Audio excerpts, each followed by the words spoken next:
Waste കളയാൻ waste കളയാൻ നാം പോവുകയാണ്. ഇവിടെ ഇങ്ങനത്തെ പെട്ടികളുണ്ട്. ഇതിനകത്ത് എല്ലാം കൂടി കലർന്ന വേസ്റ്റ് നമ്മൾ കളയേണ്ടത് കറുത്ത പെട്ടിയിലാണ്, വേറെ ഒന്നിനും ഇടരുത്. ഇപ്പോൾ പ്ലാസ്റ്റിക് മാത്രമാണെങ്കിൽ മഞ്ഞയിൽ, ഇപ്പോൾ കാർഡ്ബോർഡ് അങ്ങനത്തെ മുതലായ ഐറ്റംസൊക്കെ ആണെങ്കിൽ നീലയിൽ, എല്ലാം കുഴഞ്ഞത് എൻ്റെ അമ്മേ ദൈവം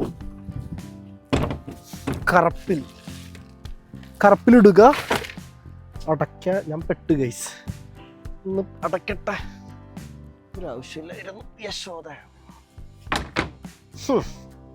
സംശയ ശുദ്ധ മണം അടച്ചു. അപ്പോൾ ഇങ്ങനെയാണ് ഇവിടുത്തെ ഗാർബേജ് കളയുന്ന പരിപാടി. നിങ്ങൾ എവിടെ താമസിച്ചാലും കണ്ടോടത്തൊന്നും കൊണ്ടിടരുത്. ഇതേപോലെ എവിടെയാണോ അവിടുത്തെ വേസ്റ്റിൻ്റെ പരിപാടി ഉള്ളത് അവിടെ തന്നെ കൊണ്ടിടാൻ നോക്കാം. പിന്നെ ബിദ്രോങ്കയിൽ പോയി വന്ന് കയറിയപ്പോൾ തന്നെ ഞാനൊന്ന് എൻ്റെ രൂപം മാറ്റി ഈ മീശ എടുത്ത് കളഞ്ഞു. എന്തോ പോലെ നിങ്ങൾക്ക് തോന്നിയിട്ടുണ്ടെന്ന് എനിക്ക് തോന്നുന്നു.